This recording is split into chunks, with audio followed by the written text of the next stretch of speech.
کراچی پر اپنی سیاسی ملکیت کا دعویٰ رکھنے والی ایم کیو ایم کو گزشتہ ہفتے اوپر تلے زور کے 3 جھٹکے لگے ہیں۔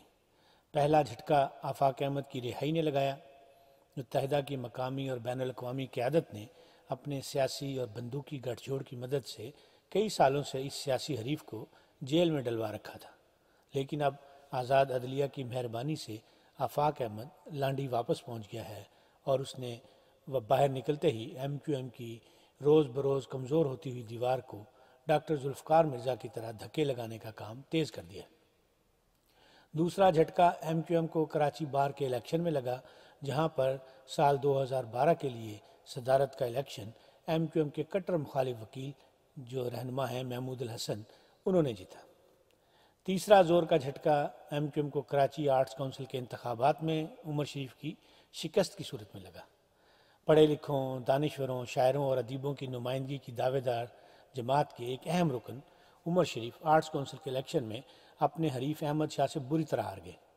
احمد شاہ نے عمر شریف سے تقریباً 2 گنا زیادہ ووٹ لیے۔ عمر شریف نے اپنی اور متحدہ کی پوری طاقت کے ساتھ اس الیکشن میں حصہ لیا،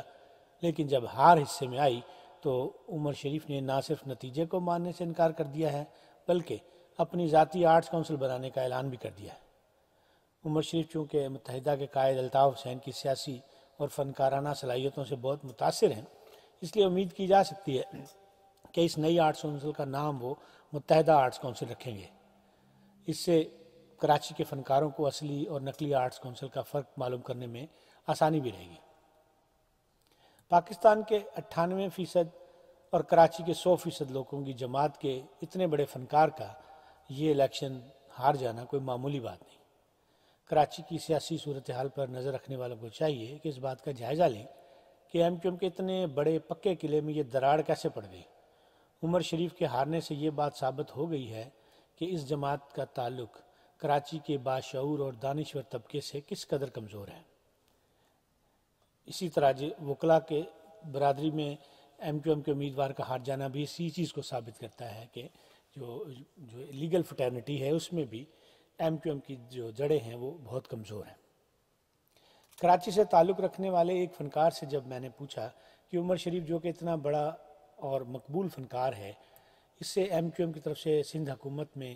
بطور مشیر کام کرنے کا بھی موقع مل چکا ہے اور اس وقت بھی وہ ٹی وی پر شریف شو کے ذریعے کراچی اور پورے ملک کے فنکاروں کے ساتھ رابطے میں ہیں،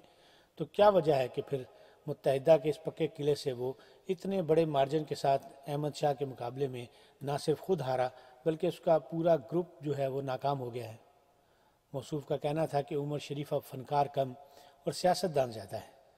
اپنے شریف شو میں بھی اس نے حقیقی فنکاروں سے زیادہ ایم کیو ایم کے فنکاروں کو نمایاں کرنے کی کوشش کی ہے۔ شریف شو ایم کیو ایم کی لوکل لیڈرشپ کی قومی سطح پر مشہوری کے لیے استعمال ہوتا ہے اور عمر شریف کو اس شو میں جہاں جہاں موقع ملتا ہے الطاف حسین کے فلسفے کا پرچار کرتا ہے۔ اس لیے کراچی کے دانشور آرٹس کونسل کو شریف شو نہیں بنانا چاہتے۔ کراچی آرٹس کونسل کے ووٹرز کا خیال تھا کہ جو شخص ٹی وی کے تفریحی پروگراموں میں ایم کیو ایم کی مشہوری کے ٹکر چلانے سے باز نہیں آتا، اسے اگر کراچی آرٹس کونسل کا پلیٹ فارم ہاتھ لگ گیا تو پھر تو کراچی کے دانشوروں کی خیر نہیں،